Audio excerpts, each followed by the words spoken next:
Today on an all-new Dr. Phil.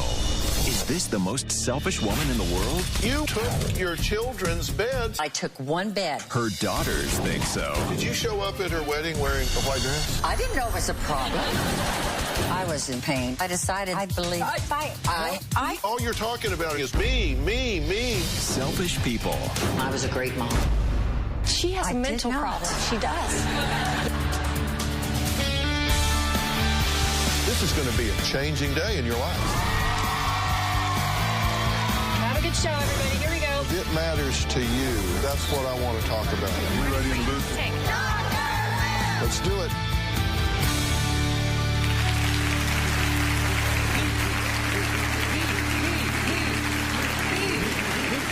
Me, me, me. It's all about me. Now, demanding to always get your way and being absolutely selfish with no regard for anyone else's feelings. That's exactly how my first guests, Tiffany and Mindy, describe their own mother, Phyllis, actually calling her, and I quote, the most selfish person on the face of the earth. And says their entire childhood was spent dealing with her self-absorbed behavior, ultimately fracturing their relationship. Take a look. My mom has been selfish ever since I was a child. My mother is a manipulator. She's materialistic. She's unapologetic. I was very young. I'm 8. And I remember her throwing temper tantrums and saying that she was going to kill herself. And I remember kneeling down to her and saying, I love you, don't die. My mom was a bitch to me. My 16th birthday, she drops me off at my high school on the way to town, and as she's dropping me off, she says, and oh, by the way, I'm suing for divorce today. Can you just wait one more day, or did you even have to tell me? It was almost as if she had to hurt me. My mother was in the photos, my prom pictures, homecoming, but she never played a part of it. She only had time to show up to take the picture. I was a homecoming attendant my junior year. She got mad at me, took away my outfit, and she took all of the outfits in her closets and went out into the car and put it in the trunk and locked it to make sure I couldn't get another one. My mother was very greedy during the divorce. She took everything in the house. She picked the day before my graduation to come with a police officer. She took my middle sister's bed. My mother even took the bedspread off my bed. At that point, I pretty much hated her. I hated her guts, to be completely honest. And it was supposed to be my special day. This is my accomplishment. And my mom did that to me. My mother believes she is an excellent mother. It's ridiculous. Well, Phyllis insists that she was not just a good mother, but a great mother, and her daughters just have it all wrong. My daughters are seeing it from one side. I feel like they've been brainwashed over the years.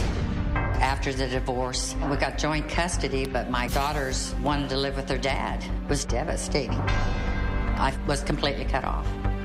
It took a year and a half for me to get very few items that I was supposed to get out of the house, and it occurred on the same weekend that Mindy was graduating, which was out of my control. It was court-ordered, which also made me look like I did something on purpose. I don't care what anybody else thinks. I know I was a good mom. Not a good mom, I was a great mom. You guys say the most selfish person on the face of the earth, ruined your childhood. Why do you suppose she would do that? I don't know. That's kind of why we're here. We'd like to understand why she did some of the things she did to us and let her know how it made us feel. Okay, how can there be such a different perception here? Because you say you're not just a good mother, that you were a great mother. Yes, I was. And that they're brainwashed. Who brainwashed them? Well, it all started years ago with things happening with their dad and myself. They were teenagers when they went through this with the divorce. It was very painful, and they switched sides before the divorce was final. You didn't come to us and reassure us through the divorce. We don't know how you felt. We didn't go through the divorce, even though we felt like you divorced us too. Right.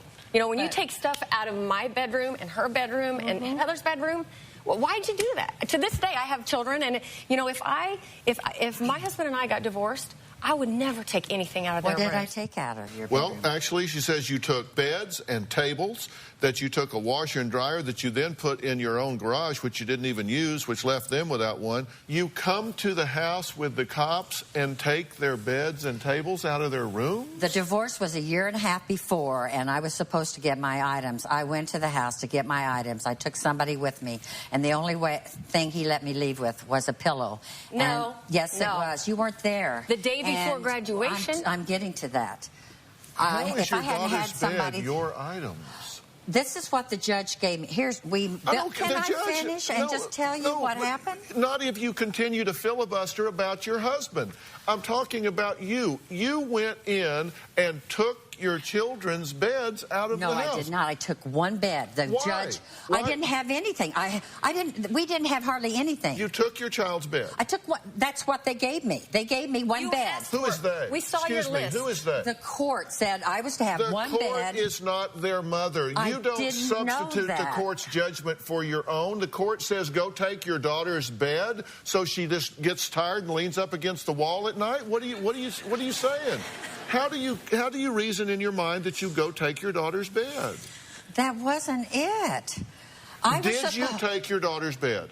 I took a bed. You took Heather's bed that was in her room that she slept they on. allowed me to take at That the you time. wrote down and asked for.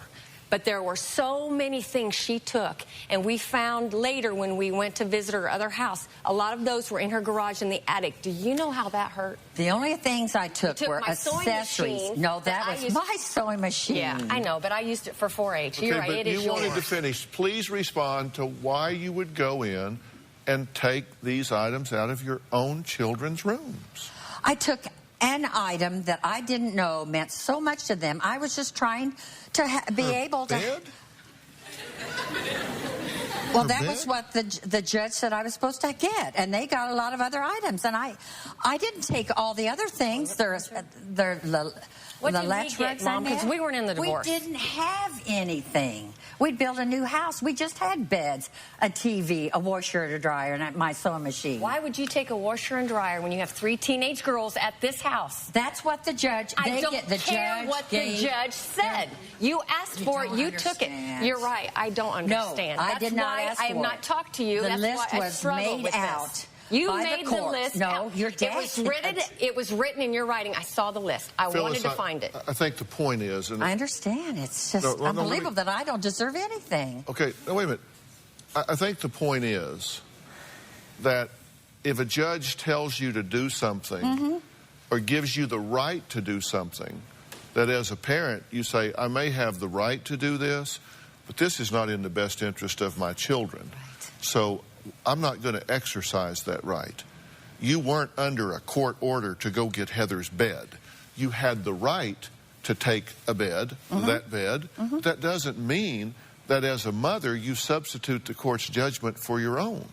That's the point, that you had no empathy for the child in going and taking her bed. I was in so much pain. I didn't realize some of the things that I could have done differently. Well, then this should be a bright light day, because I want you to realize it today. I'm just trying to get you to acknowledge what they say they need. They've asked me for that help in this, and that's what I intend to do. We're going to take a break. Next, Tiffany and Mindy say their mother has continued her selfish behavior. She says it was all because she was in the crisis of a divorce. They say she's not there now, but yet she continues that behavior into their adult lives, even going as far as competing to be the center of attention at Mindy's wedding. We'll be right back.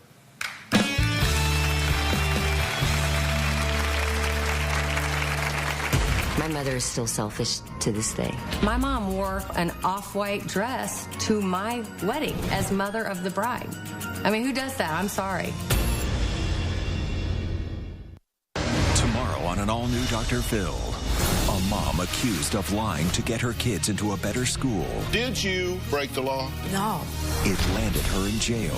Did this punishment fit the crime? It's a crime that she was prosecuted to begin with. I don't think she should be made a felon. Did this mom go too far? You need to own the things that you did here. My kids, they're not bad. They were good kids. No, No, I'm mad. All new Dr. Phill. That's tomorrow. My mom always wanted to have the attention. It seemed like my mom competed with me. We would be laying around the pool, and her bikini would be skimpier than ours. Dad was very, very loving towards us three girls. You know, you wouldn't think he'd be jealous of your kids, but he would kiss us all goodnight, and my mom would be like, well, kiss me goodnight. It's like competing with your three little kids. Well, Mindy and her sister Tiffany say they are amazed that even as adults, they're still dealing with what they say is their mother's manipulative and self-centered behavior. Take a look. My mother is still selfish to this day. She thinks we're being mean to her when she should just feel pretty lucky that we even include her in our lives. My mom wore an off-white dress to my wedding as mother of the bride. I mean, who does that? I'm sorry. My mother calls me only when she needs something. Recently, I owed her $11. When I was writing out the check, she said, I wouldn't ask for it if I didn't need it. That's when I came unglued. I actually said to her, well, if you are hurting that bad for $11, why don't you sell that BMW you have? My mother told me that she wrote us letters explaining why she left us and her side of the divorce. I will not receive this letter until she dies. I'm going to burn it. I'm not going to read it. That is so selfish. That's her way of getting the last word. Did you show up at her wedding wearing a white dress? Off-white. I didn't know it was a problem. You're up on all the other kind of etiquette, No, I did Mom. not know. And I thought you knew what I was wearing. No? I did not know that was Even I know that's a cardinal well, I'm rule sorry. that the bride wears white, nobody else. Well, I didn't know that off-white was considered white. I Mom, did not want to hurt you. There's the picture. I was never mean to you on purpose. Never, maybe ever you was didn't I. intend to be mean. No, I wasn't. But it still hurt us very deeply to this day. What do you want from your mother? I want her to accept responsibility for the way she treated us.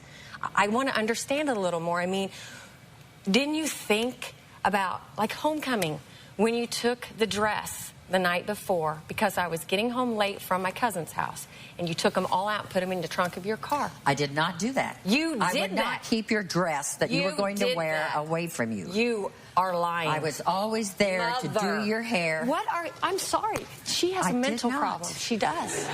Yeah, and it's not a joke. Look, she I can't really help. has something wrong with her brain. I can't help y'all if we don't tell the truth. Now, somebody's lying here.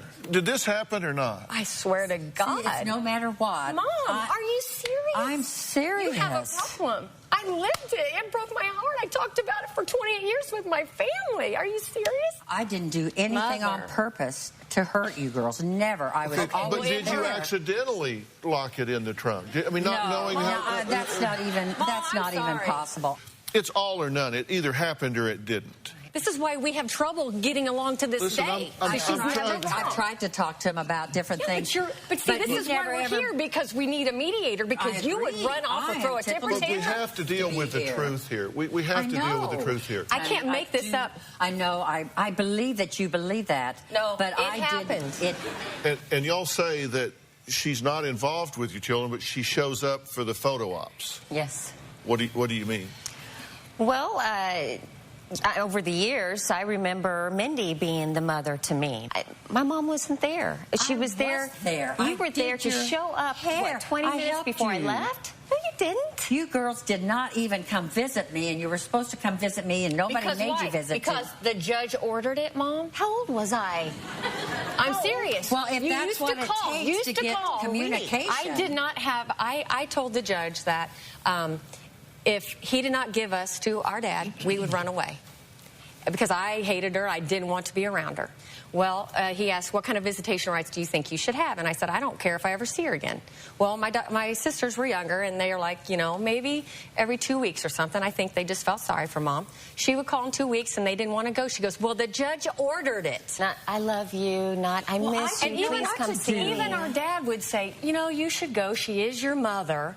I why would you tell us that he needs to... You didn't bring us up, Mom. I brought you up. You did not raise us. I did. No, you did not. I took care of you, Mom. Maybe when we were really... All right, hold on. We have to take a break. We'll be right back. More of this when we return. I'm 38 years old. Constantly feel like I'm 11 around her because I have to be concerned with her feelings. I have to hold her hand. I have to sit by her. It's exhausting. I don't want to do it anymore. I am very worried about my mother, especially when she dies. I'm afraid no one's going to show up at her funeral. I'm worried about what to say. I don't want to hate her. I don't want to be mean to her. I just can't help it. That's a reality, true? Right. Yes, you it just is. don't know what you would say about your mother. And that's very sad. And I remember asking Tiffany years ago, I said, you know, I couldn't understand why she didn't want to pick me, you know, to live with me. And she said, Mom, we had that new house, we had our friends, and I wanted to be with my sisters. I mean, that's what she told me. I'm 11 years old, I know, Mom. so you don't know what's going on. I didn't understand what was going on with the divorce. I know it. That's why I wanted But you still girls bring to this get up to this counseling. day and make me feel horrible and make me feel That was sorry not for my you. intention whatsoever. I'm the one that has to protect you and be worried about your feelings. You have to It's stop exhausting. and think. You have to stop and think about how much you love your children. You're right. And that's how much I love you. No. It is. It's not the same. You love yourself more, Mom. No, I don't. You've Do you- only let me ask you considered your something. feelings. Do you notice even now when you started saying that, she leans over into her space. She's protecting her Right. from you. Because you her- immediately, look, I mean, you're almost in her chair. Right, I No, know it's okay. It's okay. I'm not criticizing you for it. I'm just saying that's how it is. Okay, let me ask you something. Do you want to win this argument? No, I don't. I just want them to realize that there's two sides of the story, and I'm not to be blamed for everything. So you do want to win the argument. You want to be vindicated. I do not. No, I just want them to understand. Do you have any concern, any empathy, any sensitivity to the fact that these two girls are hurting terribly in their relationship with you? Because you haven't acknowledged it at all. You have what part of this do you own? It's obvious that they think I screwed up. And, well, I mean... Oh, I'm telling you, you just don't... What do you think you screwed up? It's like I never, ever have I been able to do anything that they thought was wrong. I know, but you're defending yourself again. Do you care at all about their feelings? Oh, I sure do. Because all you're talking about are yours. Me. I don't aim for it to be that way. I really don't. But you're playing the victim here with these two girls who have said, I want some help. They want to try to heal this relationship, and all you're saying is, you're wrong, I was victimized, you don't remember right, you don't get it, you don't understand, you should feel sorry for me. I want them to have an understanding of why I did the things I did. Do you have and any remorse? I have remorse that they feel this way, but I don't... Do you have any remorse for what you did or didn't do? I didn't do anything on purpose. I want you to know I did not do It still anything hurts on if you do it on purpose or not, Mom. All you thought about was yourself. I had all kinds of counseling, and people kept telling me. Do you want a relationship with them going forward? Oh, very much so. I believe it's going to turn around. So but you're going to have to accept responsibility for a lot of things you did. You cannot tell me you did not take my homecoming dress. I really do not remember taking your it. dress. Okay, I can believe that, because who wants to remember they did something so cruel to their daughter? Well, I never did anything on purpose to hurt you. Okay, well, My it intentions doesn't through matter what your everything. intentions are. It hurt us. We are young girls. Right. But you have to understand that if I aimed to hurt you, I could understand how you'd hate me. But when you don't do something on purpose, it's hard to.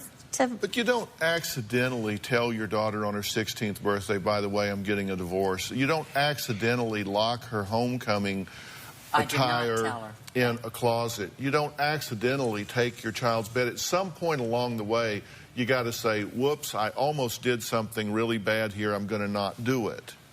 But at some point, you're going to miss a lot of those things if you don't look at somebody's point of view other than your own. And for you to say, the court ordered me, they gave me the list of these items, I was compelled on that day to go take that bed from Heather. I didn't That is such a ridiculous argument that people are screaming at their television screens right now, that is such a ridiculous argument. If that is a ridiculous argument, stand up. I'm trying to get you to get some insight, some understanding that your point of view is not correct here. Because if you don't, they are going to wall you off in their lives. Yeah, and I don't understand how, you know, I just didn't know what to do. I didn't know what to do. Let me ask you a question. It may seem rather obscure, but you said it was a year and a half before you finally got the opportunity to get your items. Correct? Whenever the court went back and they made the decision. But you said it was about a year and a half. Yeah, about a year and a half. Okay. Where were you sleeping for those 500 days? What were you using as a bed? I don't even remember. But were you standing up? Were you sleeping on the floor? Did you have a bed? I stayed with Grandma. No, hold on. Did you have a bed? I don't even remember. That's been so long ago. Oh, come on. You don't know if for a year and a half you slept on the floor? I'm sure I slept in a bed. Okay, so you had a bed. Yes, I had a bed. And so with the day you went and got your daughter's bed, you had a bed. Now you had two beds. I was using a bed. I really don't know. Don't you think that's odd? You don't remember those memories, Mom? These were hard times. When you have hard times, yes, you remember the memories. Okay, let me... I was all alone. I have one thing to say to you, and I have one thing to say to the two of you. We'll be right back.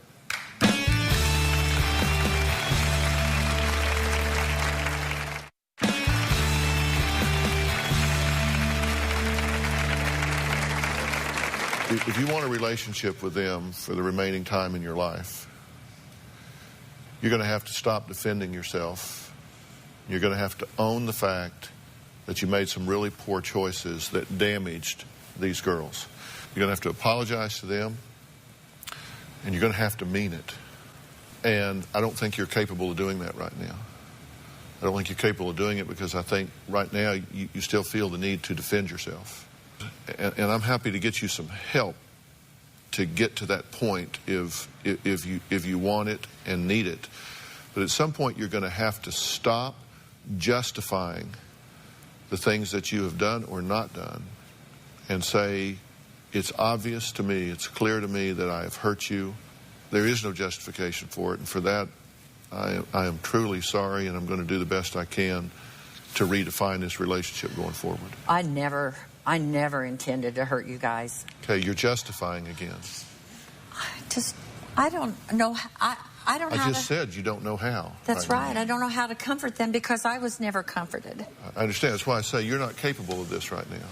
Right. You're not capable of this right now because what you need to do, the maternal instinct in you would come out and say, I'm so terribly sorry. Well, I am terribly sorry. I am terribly sorry. I've tried different times to talk to you girls, and you just didn't want to talk. Now you're criticizing them. Oh, I don't aim to Okay, stop. Listen, okay, stop for a second. Stop for a second. I don't want you talking to them right now. Okay. Just hear me. You can't open your mouth without justifying and criticizing. And that's not going to do anything but do more damage to these girls right here. Now, let me say to you, she can't give you what she doesn't have. Mm-hmm. And in my opinion, she does not have the ability, the capacity to step out of herself and take your point of view and realize what you want her to say is, Mindy, Tiffany, Heather, I really, really hurt you. Yeah. Mm-hmm. And I am so sorry that I did. It's clear that I've damaged you. And for that, I apologize. There's no justification for a mother to do the things that I did. And then she would say, I am so very proud of the women you have become. And please forgive me and let me earn your trust going forward. What would it mean for you to hear that from her sincerely and her mean it and understand it? we could begin to forgive and heal. And what I hope you do is that you choose to forgive anyway. Because as long as you have this bitterness and hatred, it colors every aspect of your life. Right. And if she ever comes around, then from that point of forgiveness, then you can begin one step at a time, 1 inch at a time, to let her back in to that space. But you've got to set yourself free in the meantime. And she can't get, and there's nothing I can say to her that's going to bring her to that point today. I want my daughters to know that I was there for them, and I still am. Okay, but you weren't there for them. You just said that you were. You're not acknowledging that you were not. You're not ready to do that. They don't see that I was there. They don't see it. I was there. I was there. I was there. I protected them. I was there. I was always there. I did everything around them and my husband. Okay, well, based on results, they don't see it that way. Maybe early in the years. Maybe. And then it was like y'all are going to talk about this some more. I'm taking this as far as we're going to go with it today. And I'll continue to help with this. I will get her help with this. Please. But y'all watch this show. Sit down and watch this show. TiVo it. Watch it 10 times. Hear what I've said. You can fast forward through parts of it. Both of you.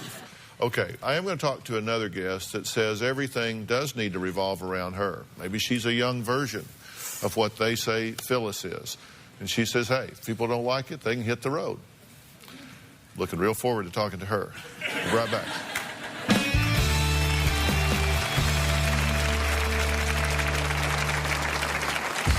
My motto is to put myself first. She's been diagnosed with pretty girl selfish syndrome. I think I'm amazing. I feel like I am the perfect Shauna. I think Dr. Phill will understand me.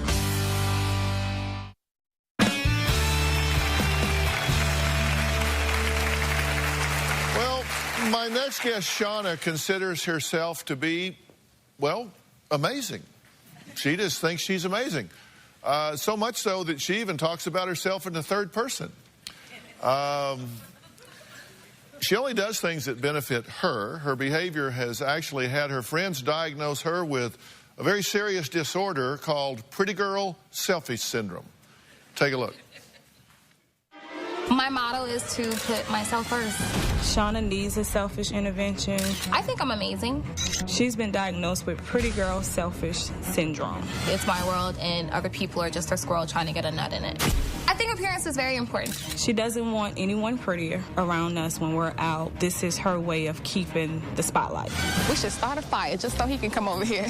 Sometimes there is no telling what's going to come out of my mouth. And I have said, your mom must have been very angry when she was having sex with your dad because you're very internally and externally unattractive. I do say whatever I'm feeling. Shut up, get away from me, you're smothering me. I'm going to do what Shauna wants to do. Her selfishness does make me wonder if we can continue this friendship. I feel like I am the perfect Shauna. I think Dr. Phill will understand me. Oh, you're right about that.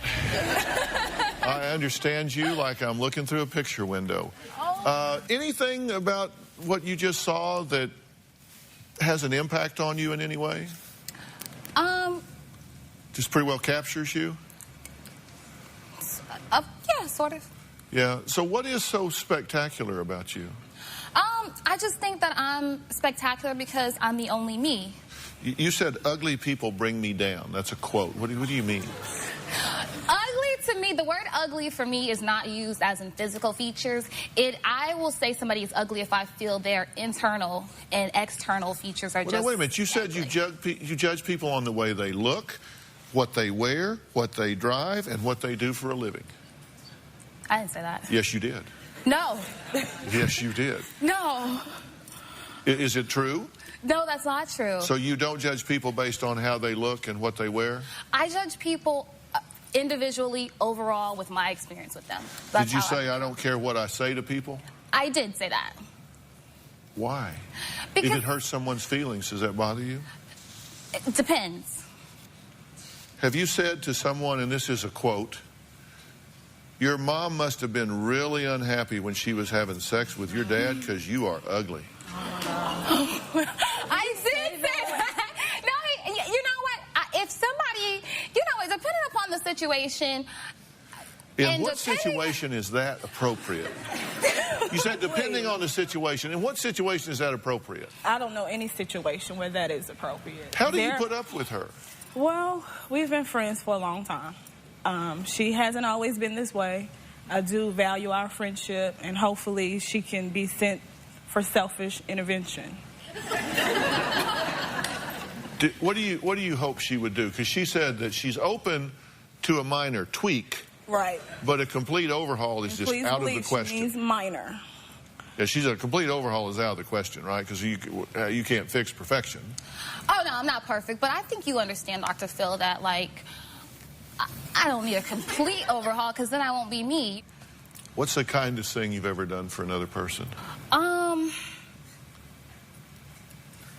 Offered me a free trip to L.A. Offered you a free trip to L.A. No, I'm really kind. Probably, you know, throw a birthday party for my nieces or nephews, or, you know, just my mom on her birthday. I live in Atlanta. She lives in Florida. So she didn't know, and I drove down. I got a speeding ticket on the way, too. I drove down, and I, you know, surprised her with, like, I had candles lit, and I knocked on the door, and I was there with a candle and cake on her birthday. Tell me what you think about this theory. Because some people have the theory that if, when you interact with other people, they feel better about themselves for having been around you, that you will be a success in life. What do you think about that? I think that's a good theory. That if people deal with you and when they're through, they walk away going, well, I feel better about me than I did before I talked to her. What do you think about that theory? I think that's you. What do you think about that theory? I think it's a good thing. I think when people come around me, they feel good when they leave, because... Really? Unless they're ugly or large. Ugly as in if they have, you know, ugly to me is like you have a bad attitude, you're negative energy, then you're ugly. Is being selfish and self-absorbed ugly? In some people's eyes. Yeah. Yeah. Would you be ugly in those people's eyes? If they thought that way, yeah. If they thought that way. If they thought you were full of yourself and more interested about you than anybody else, then they would think that was ugly. If they thought those were ugly traits, then yeah, that would be their opinion. Of you? That only they care about. Yeah. And she's done some ugly things. She's hurt some people's feelings along the way, true? She has. Why do you hang around with her? I absolutely love Chanel. Why? She's really, because she understands me. Does she threaten you at all, or is she in that comfort zone? No, she don't act like Ike. We don't have an Ike and Tina type of relationship. We cool. We're real cool. She have our understands moments. me. Yeah, we do have our moments. We do. But she doesn't threaten you. You in terms of, you don't find her threatening to be seen with. No. What? You mean, Dr. Phill, that was no.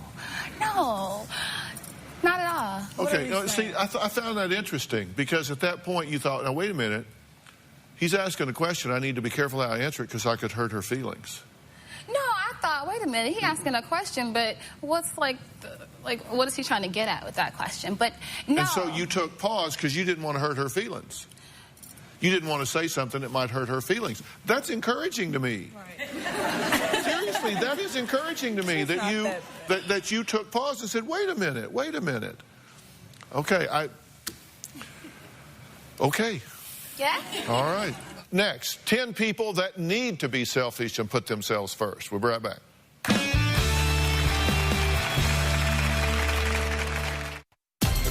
Hi, Dr. Phill. My name is Rachel, and I am on day 70 of the 17-day diet. I just am so happy with the results that it's kept me motivated to just keep going. I lost 30 pounds, and I'm feeling better than ever. Hey, Dr. Phill, it's Nikki. I'm on cycle 4 of the 17-day diet. I've lost 14 pounds and 8.5 inches off my body. Thanks to the 17-day diet, I now run every day. My name is Percy Smith. I've lost 15 pounds and 4 inches in my waist. I feel great. I feel alive. I feel like I can just do anything I want. It has changed my life, and that 17-day diet is the best thing that's happened for me. Now, we've had a lot of fun with this because there's really new research that says that you can lose weight fast. It creates a lot of motivation, and if you do it with the right foods, it will be healthy. And this diet consists of 4 cycles, so you don't ever plateau out and you don't ever get bored. And Amanda and Becky just finished their 2nd cycle. So you guys are doing well, right? Oh, great. All right, so Amanda, how's it going? It's great. I feel better about myself. My confidence is like really high. My fat girl syndrome is like right there. It's way better. All right. Well, in just over 1 month, Amanda has lost 18 pounds and 12 inches.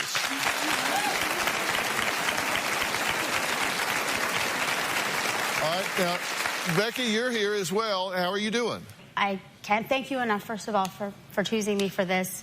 I am a completely different person than I was before this. What's I can changed? breathe. I can breathe.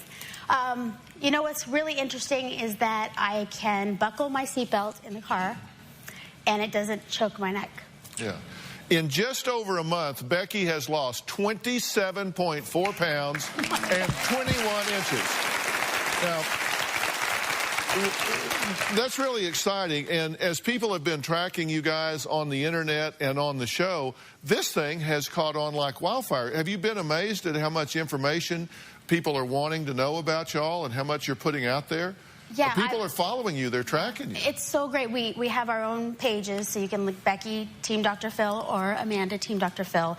And there's actually somebody that contacted us and let us know that she keeps a picture of Team Dr. Phill on her treadmill when she works out. All right. And when she wants to give up, she looks at that picture and she keeps going. All right, well, that's what you want to do, is to be used in your life, because it's changed a lot, because you were the real-life Barbie. I was, yeah. And you know what? I don't want to be Barbie again. I don't. I just want to be Becky and be happy, and you've given me the tools, and you're getting me back there, and I can't thank you enough. Yeah. Now, once you get down to your goal weight, you want to start singing again. You want to start singing the national anthem again. You want to get back to work, right? Yeah.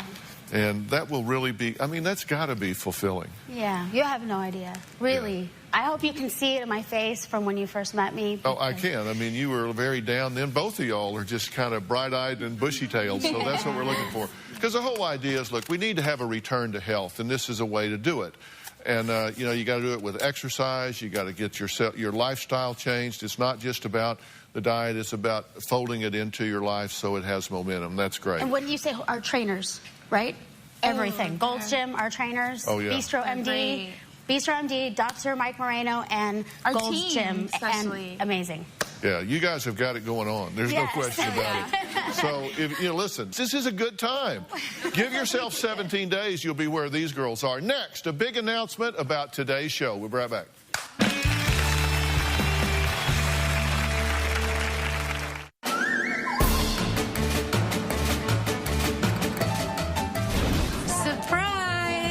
The TV. This is a special present from Dr. Phill and Robin. Well, guess what? There's another surprise. Watch up there. Hey, Opal, Dr. Phill here. How's my girlfriend?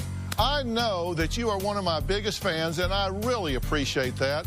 So everyone here on the staff of the Dr. Phill Show, and me, of course, would like to wish you a happy 110th birthday. 110. Got that right. I hope you enjoy your present, and I look forward to seeing you soon. Happy birthday, Opal. We love you. Amen. Thank you. You get to keep the TV. I like it. Thank you, Dr. Phill, for the beautiful party today. I enjoyed it. I'll be speechless for the next 6 weeks.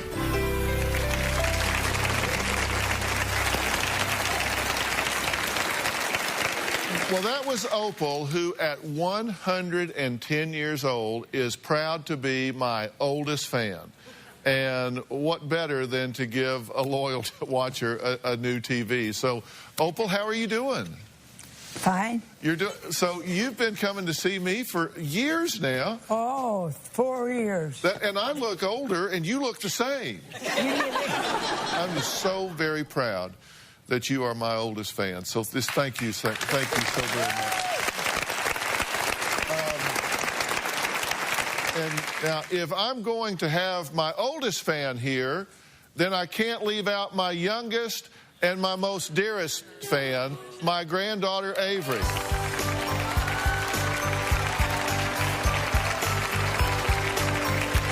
My goodness.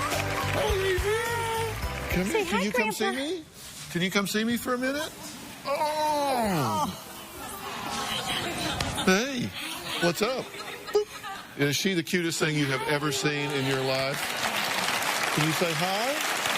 Say hi. Well, she's looking you guys over.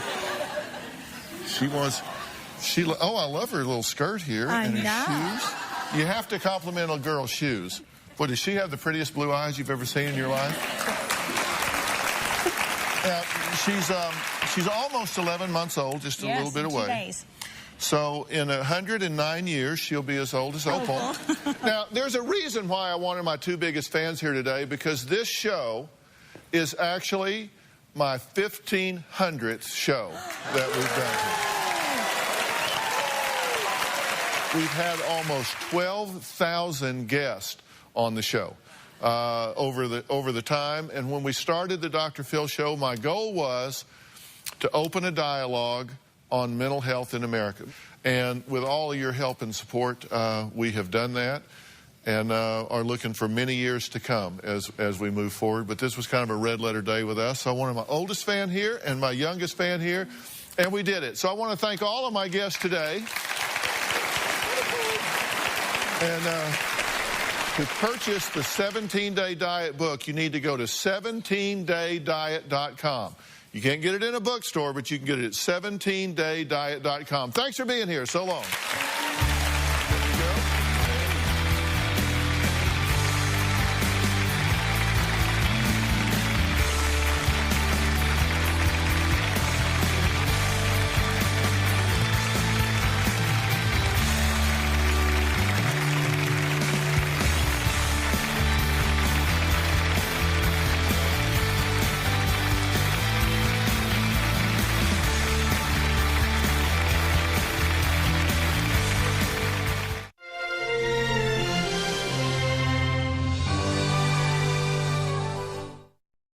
Today on Dr. Phill. She's searching for her biological mom. One of the things you found were mugshots, right? Now they'll be reunited. I lived underneath the George Washington Bridge. How did you reason through leaving your daughter with a sexually abusive man? And for the first time, she'll meet her half-sister. I am so sorry. You're not buying all of this, are you? No, I'm not. My mother is two-faced. Oh, my God. Why am I here? I find it shocking that you are indignant these girls have issues with you. Plus, it's a reunion that made national news. Baby Veronica is the legal daughter of an adoptive couple, yet they don't know where the child is. We're going to go drive by the location that they believe is where she's being hidden away. That's it right there. There she is. Oh my God. Let's do it. Have a good show, everybody. Here we go. I hate to see people suffering, and you've heard long enough. Stand by, Dr. Phill. Wilson, take I'm going to get you the help that you need. In 5, 4, This is going to be a changing day in your life. Go, Dr. Phill.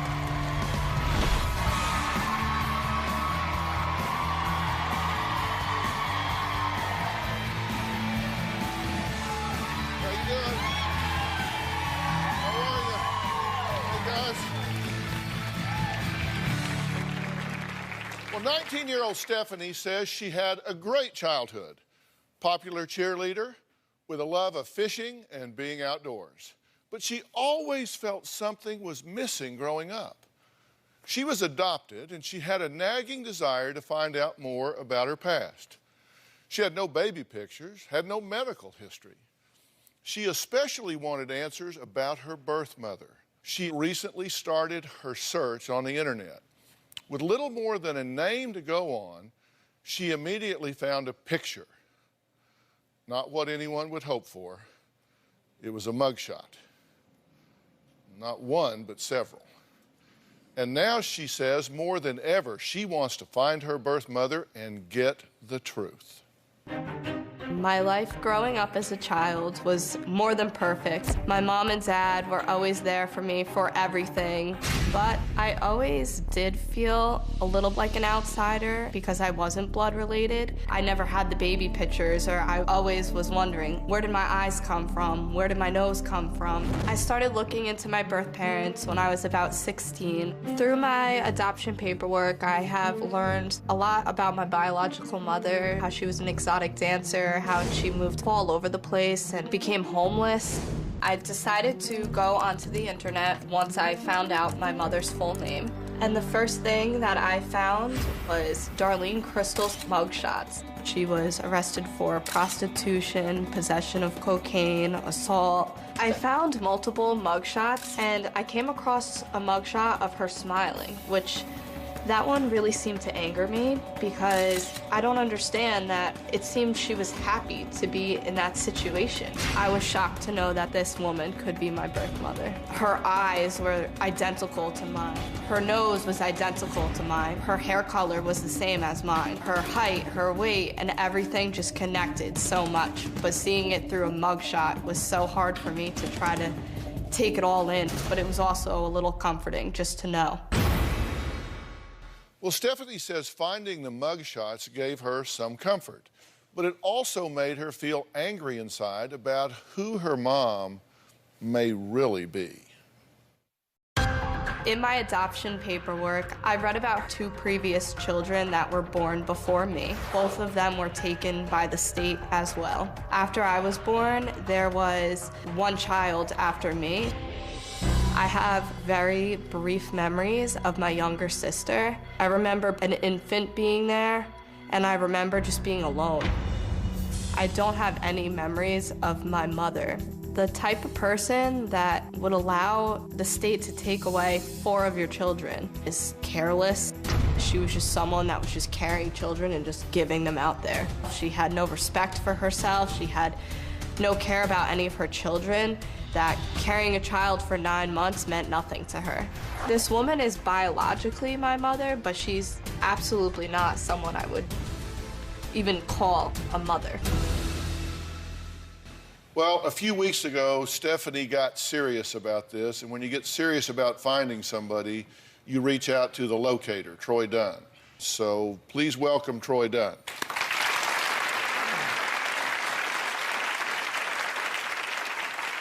It's good to see you and good to meet you. Good to meet you too.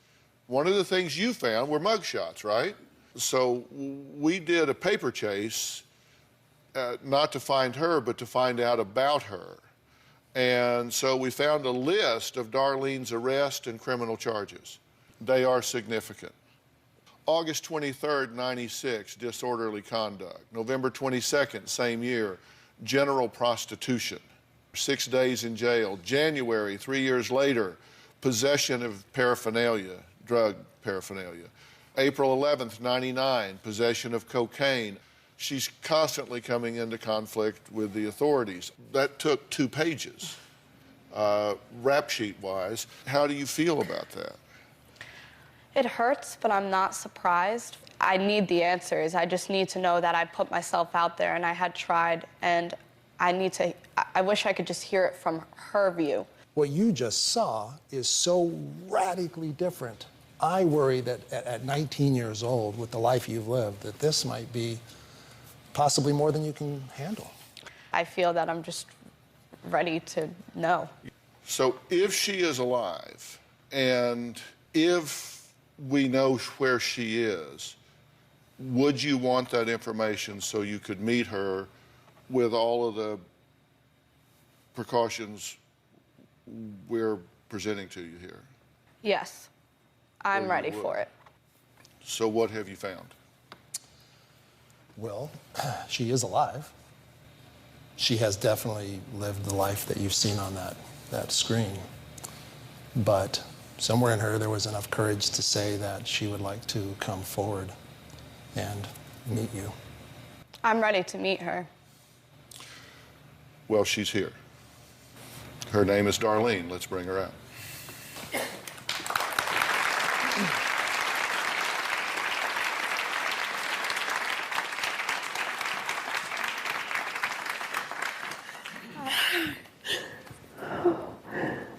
Wait forever.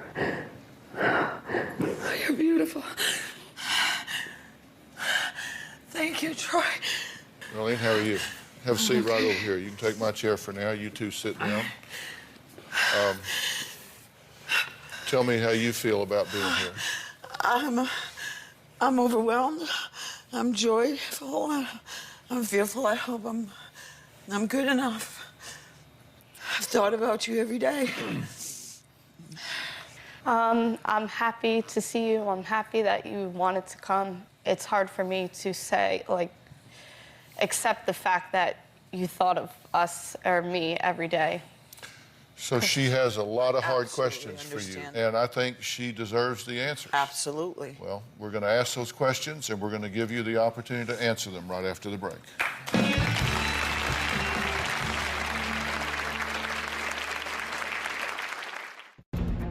When I heard that my daughter Stephanie was looking for me, my first reaction was just joy, and then came the fear. What would she think of me? Am I going to be good enough? I lived underneath the George Washington Bridge. If I had taken Stephanie to be where I was living, they would have certainly raped and murdered her, not necessarily in that order.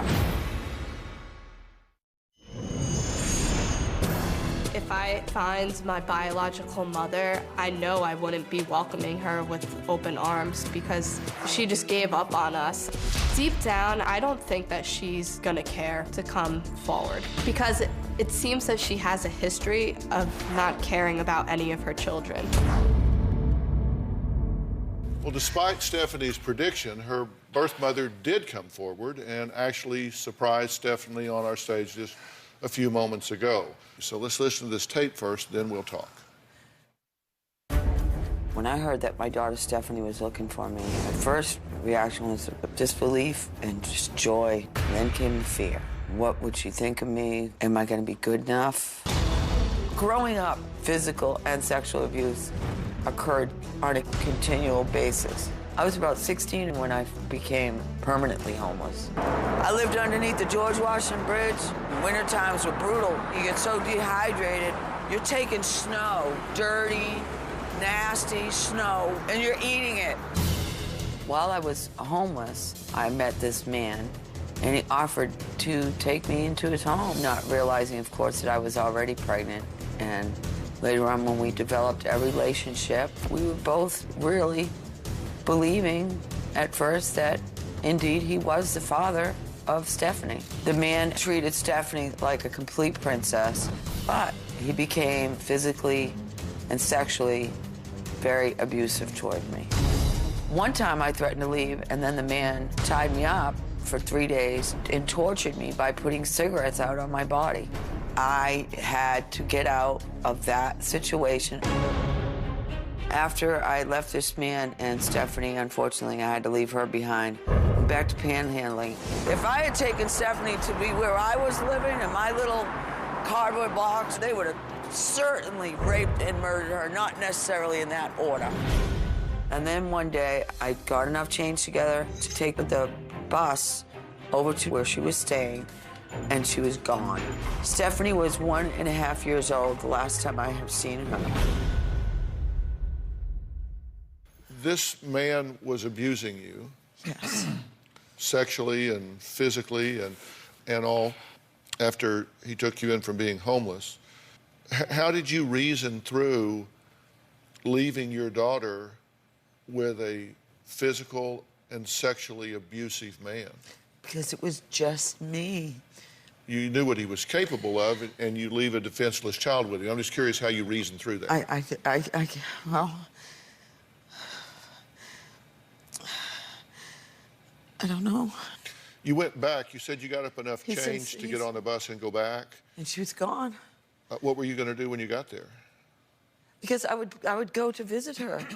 I would go to see her, or he would bring her to see me. When you went back under the bridge, is that what you're saying? He would bring her to you well, on not the street? in the bridge. We would go to a park. We would go to a park. I would clean up enough where, you know, he'd bring me baby wipes so I could clean up. Of course, I wasn't going to touch my child.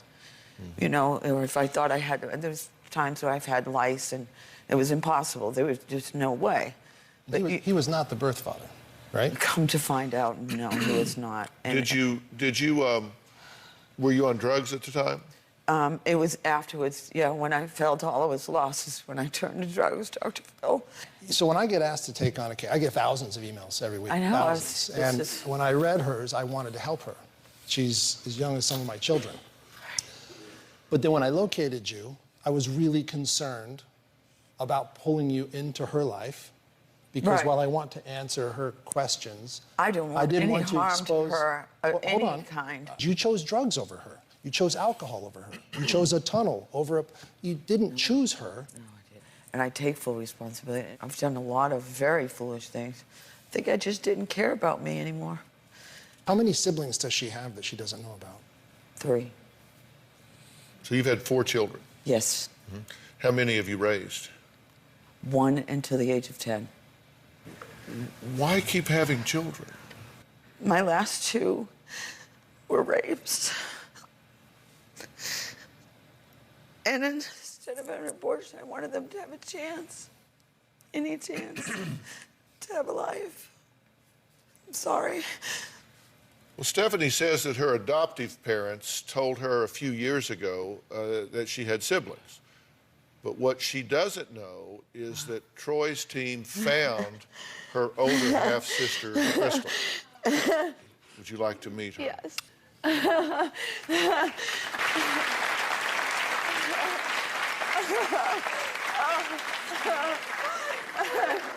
I can see they look so much alike. Lisa, thank you. Oh, thank you. It's so good to meet you. Have a seat right here if you would. Well, next, Stephanie says that she has had a great childhood and is happy that she was adopted, that she got out, that it was the right thing for her. But what happened to her sister? Was she just as lucky? We're going to find out after the break.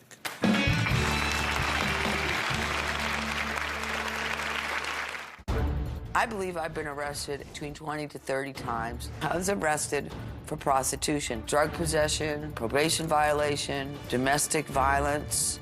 I've had 2 DUIs. I ended up actually doing a year in a woman's prison because I violated probation. Come on vacation, end up on probation, come back on violation. That's the motto in Florida.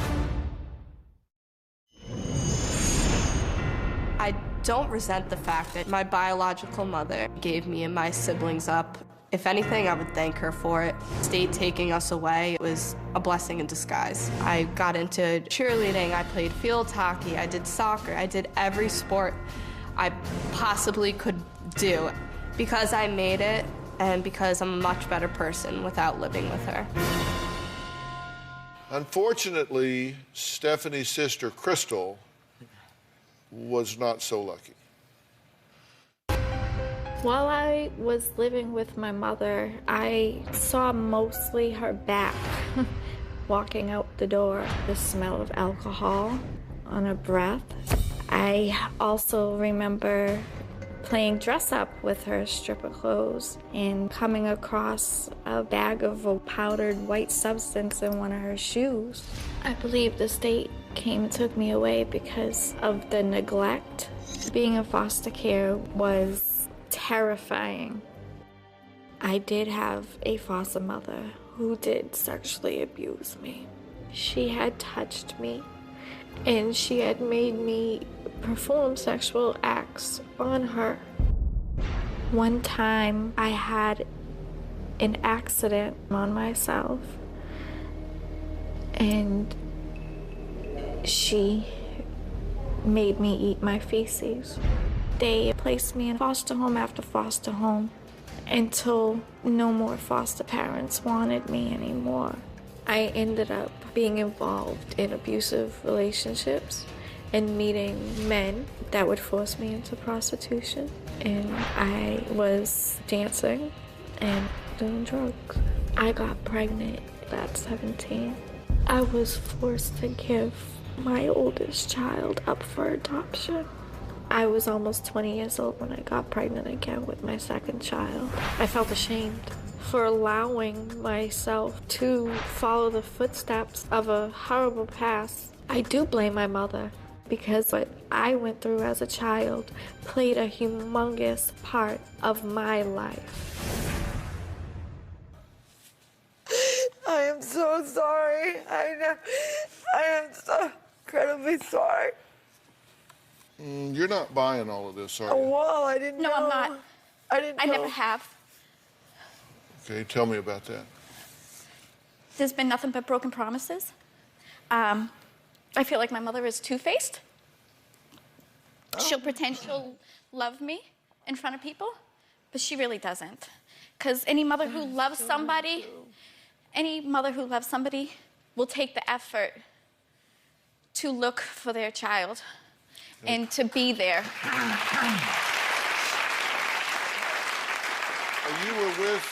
You were with your mother until how old? I was not with my mother until 10. She's been so much under the influence that she's lost track of time. I remember the state stepping in at the age of 3. And I want to just understand what your experiences were, because you said that when you were with her, that she had abusive men around you. Absolutely. And that at one point she actually stole your identity. Yes. If you were to put my name into Google, it will show up my mother's mugshots. If you type my name, my mother's pictures show up.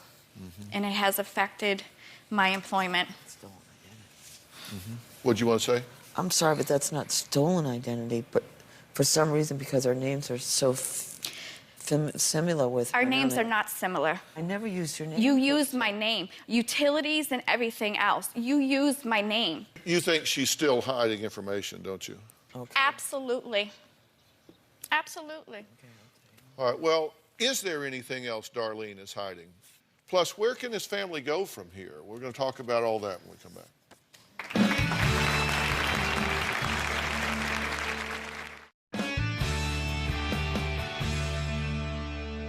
You have a very poignant question. Very simply, if you love me so much, if you were so troubled, if you were so pained, why did you never look for me?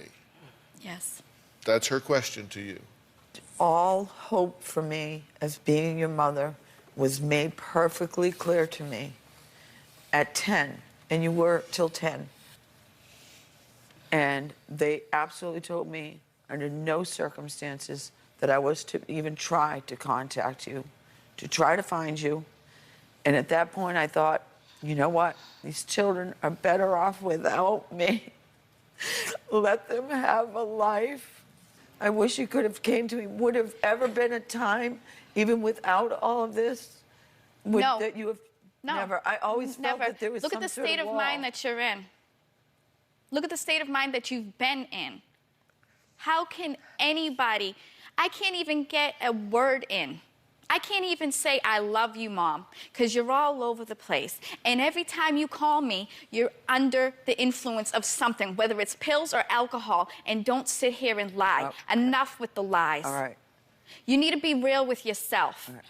I've just started working on, I have bipolar. No, that's not an excuse. And you so find an I am excuse on for medication. everything. I'm not trying to make an You excuse. make an I'm giving you excuse for facts. everything.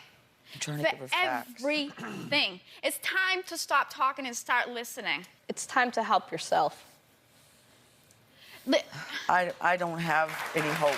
There is no hope. There is hope. We're sitting here. There's hope. We're sitting here. There is plenty of hope. And you should have had hope from the moment that I contacted you.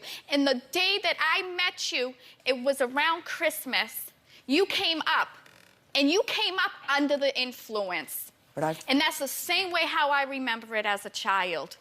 What mother does that? You did not try hard enough. There's no thing in trying when you're a mother. You do it. I'm confused. I'm kind of ashamed to even mention that you are my mother, but you are my mother.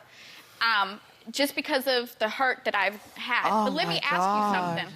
Let me ask you something. Oh, my Honestly, God. Why am I when, here? When you're living... Why didn't you just come with that's her? How Why you am feel? I even here? There's the abandonment again. Well, that's what I'm saying. You just said that you have no use for me, I never Crystal. said I didn't have any use for That's you. how I'm taking it. That's how I'm feeling That's right how now. you're taking it. But let me ask you That's this. what I heard. Let me ask you this. You said, I'm 7 not your years mother. ago, I'm not 7 no years good ago for you. when I met you, was I homeless? Yes. Okay, and where were you living? In Florida, and I asked you to come with us. Really? At this point in time, I'm your daughter. I'm homeless. I would You have put chose her your anywhere. ex-husband I over couldn't me. find her. She dipped on me. I could not find her. That's a lie. I've had the same number for several years, Dr. Phill. No, that's not true, Crystal Marie. Okay. I have records. I have books. Well, I've written everything okay, down. listen. All right, bottom line is I'm been working on getting help, Dr. Phill, and I need a lot more. I'm looking to you. Just gonna put my feet up here. Just. I didn't know I How was are here you to be doing? the I'm sorry, but this jackass, needs per to. se. You say I you didn't am. know you were here to be the jackass? But I am. Well, if you're a jackass, it was before you got here, right? Oh, I'm even more. I'm a bigger one now.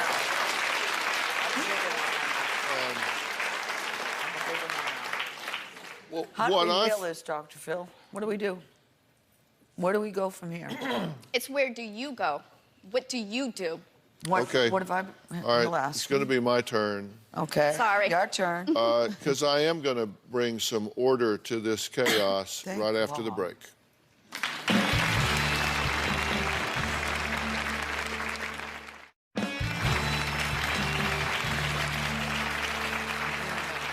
Well, it's been said that time heals all wounds, but my guests today are kind of saying, not so much in this case. Stephanie and Crystal say they have a lot of questions, some anger, some mixed emotions towards their birth mother. I'm just going to tell y'all what I think in kind of serial fashion here. Yes. Not only... I don't know what that is. Did you want to talk? No. Bad habit. You know, I'm really glad that you're here. Apparently you do want to talk. Go ahead. No, go ahead. My turn? Always is, Dr. Phill. Seriously, I'm hard to shock because I've seen it all. But are you not wanting to listen to me? Oh, I'm listening. Because I'm happy to excuse you if you don't want to be here. I'm listening. Because you know, you can pout on your own time or you can listen to me because I'm trying to give you some help. Okay? I find it shocking that you are indignant that one or both of these girls have issues with you. Rather than getting offended by that, I would think you would be saying, man, I just want to see if there's some way that we can start with a truth-based foundation and move even an inch at a time going forward. My advice to you that right now is that you only have a relationship and interaction with your mother through a professional relationship, through a professional intermediary. Right now, I would not invite your mother into your active life. You don't owe that to her. It is a gift of access should you give it, and I would make it very, very constrained and very controlled and only under professional supervision at this point. Everything I just said to her, I say to you as well. You have a lot of unfinished emotional business with this woman. Most of it is going to have to be finished with you, no matter what she ever does. You have some very open wounds that need healing, and I want to bring you the professional help to help you heal those things. Thank you. You need some very specialized help for survivors of the things that you have been through, and I want to arrange for you to have that kind of help, and only when you have been able to do that and you can approach this position, this relationship from a position of strength and forgiveness, should you engage with your mother at this point. Any other time, it will be toxic for you and for her. Can we do that? Absolutely. I hope you support that as well, and I wish you well. You say you've got a great facility and you're working through it, and stay with that, and hopefully this can grow step at a time and within strong, strong boundaries. Fair enough? Yes. All right, coming up, it's a reunion that made national news, and we've been following it exclusively. For the first time, baby Veronica's parents are speaking out publicly since regaining custody of their daughter. We'll be right back.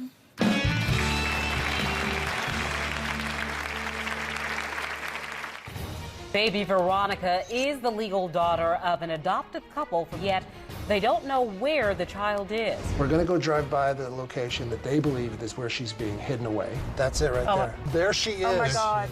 A lot of people thought she won't remember you, she won't remember the house. How was that experience?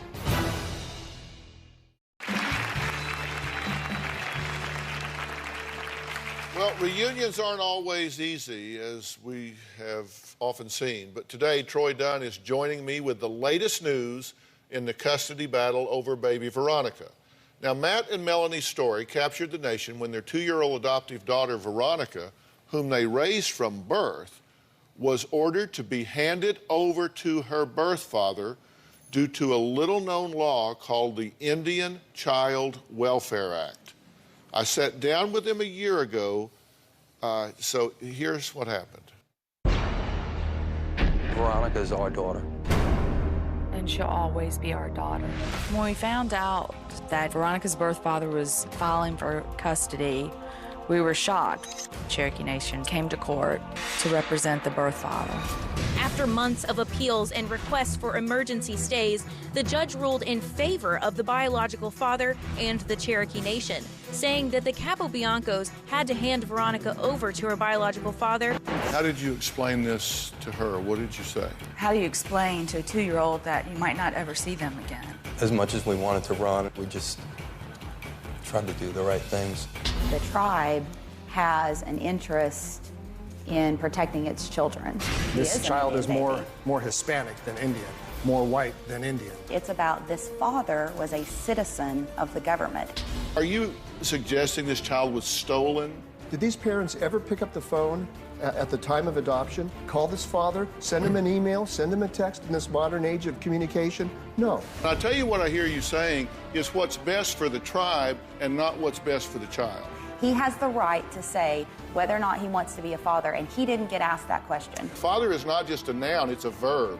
And if he says, I give you exclusive custody, then you can't then second guess what's being said. His consent was not obtained as the law requires, and it was that simple. I believe you'll have her back?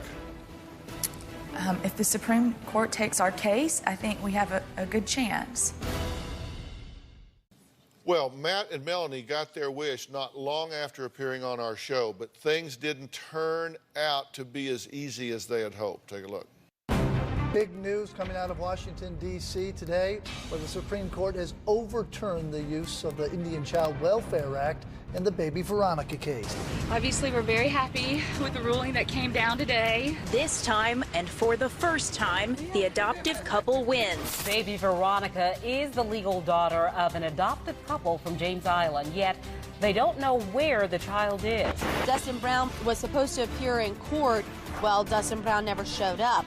This is my family, and I protect them. Apparently, some people can just circumvent the law. We followed the law all along. We handed her over. It killed us to do it. I have absolutely no doubt if we didn't hand our daughter over, we would have both been arrested. No doubt. So what happens next? If they're not going to bring our daughter to us, we're going to go to Oklahoma to get our daughter. We're going to go drive by the location that somebody has tipped you that they believe is where she's being hidden away. It's not her home. Take a left where that white gate is. That's it right there. Oh, they're out there. There she is. Oh my God. There she is. You got. She's right there in front of the house. She is. I just saw her. And that's it.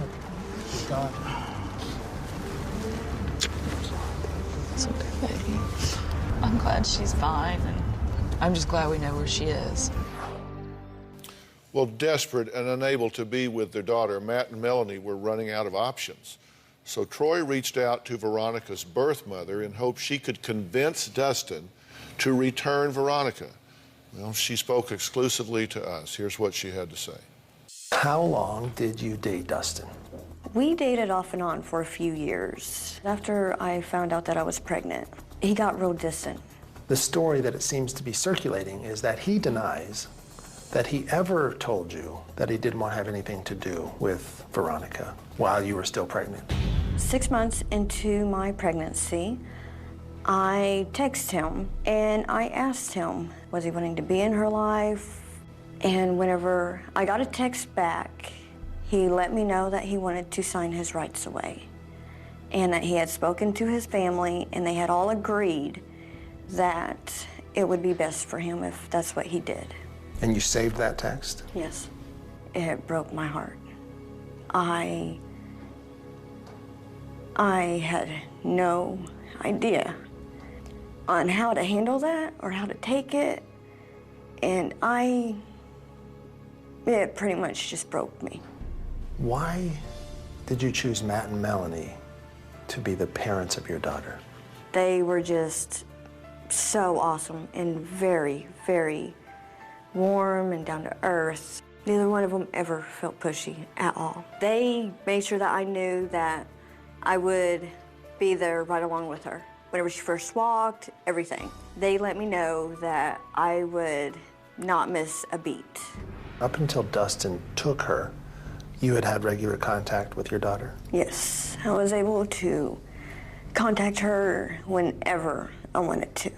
So when Matt and Melanie were cut off from contact with Veronica, you were too? Yes, that's really painful. When you were told that Dustin had successfully pulled her from the home of Matt and Melanie, did that make sense to you? No. He is not the one who was there for her. How does everybody know that he is not gonna walk away like he did whenever I was pregnant? I don't trust that. I can't trust him to be there for her when she's gonna need him. What would you like to say to Dustin right now? I would just love for him to hand her over to them and let her live the normal, happy life that I chose for her, that I had to choose for her. Well, Troy, you have been working on this for a long time, and we've been obviously taping things as we went along. So give us the update. What's happening now? What's going on now? Where is she? Veronica is at home with Matt and Melanie, and I'll tell you, Dr. Phill, this is probably going to go down in the history books as the most contested adoption in the history of America. And not everybody feels the way this audience just did as they clapped. There are a large group of people out there who would have applauded had I said she was kept by her birth father, Dustin Brown. But I think what people need to understand that isn't getting told, and this is the first place it's been said, those two families are in constant communication now. And the fact is that Veronica will be raised by all the people who love her. We're going to have an exclusive interview with her parents and hear more about this plan and how it's going when we come back. Finally, after much of searching, legal battles, and mediation, Veronica was returned to her adoptive parents, Matt and Melanie. Now, for the first time, speaking exclusively to us, we'll hear how Veronica is adjusting to her new old life. Hey. Hello. Good to see you. Absolutely. How did it feel finally to actually hold Veronica? Incredible. And we were kind of going in gentle, and we didn't want to be too forward or overwhelming for her, so it was a very gradual process. A lot of people thought she won't remember you, she won't remember the house. How was that experience? She remembered a lot of things that, I mean, we knew she was going to remember a lot, but some of the detail that she remembered was just insane. Yeah, but we're just trying to get back to normal. Everybody wanted to know if there was any communication between her adoptive parents and her biological parents in her life. Yeah, there is. There absolutely is. It's been positive, and we're feeling really good about it. So for people who were worried that Veronica was having to be pulled into one family and away from another, that's not turned out to be true. No. All the people that love her, all of her family members will be in contact with her. I think that's pretty close to a happy ending. As it should be. Thank you to Dr. Phill for supporting us throughout all of this. We also want to say thank you to all of the people that helped us along the way. Our attorneys were amazing, and our community, thank you, because we're home and Veronica's doing great. Well, Veronica's birth father recently held a press conference. Let's hear what he had to say. During this 4-year fight to raise my daughter, I had to make many difficult decisions. The most difficult decision of all was to let Veronica go with Matt and Melanie at Bianca last month. The time has come for me to let Veronica live a normal childhood, and that means stopping the ongoing litigations here in Oklahoma. It is my greatest hope we can work together on a solution that is best for Veronica. And to Veronica, never ever for 1 second doubt how much I love you, how hard I fought for you, or how much you mean to me. I miss you more than words can express, and I will always love you until the day I die. Well, so everybody's in contact, so she can continue her relationship with bio mom and dad and adoptive parents and extended families on both sides. Yes, you know, both families have made a promise to one another to not speak anymore in the media, which is why they're not sitting with us here today. Right. But I will tell you, I just left their home 2 days ago, Matt and Melanie's, and Christy, the birth mother, was there, and they had just finished a phone call with Dustin. Veronica will grow up with all of them. I will. That's great. Well, I want to thank all of my guests today, and a special thanks to my good friend Troy Dunn. You've been really working hard on both of these stories, so thank you for that. Troy and his team continue to stand ready to help those searching for a long-lost loved one. You can reach Troy at troythelocator.com. Very clever title. Yeah, we're for those of you who follow me on Facebook, I'll send a link to Troy's Facebook as well, so it'll make it easy to find. We'll see you next time. Thanks so much.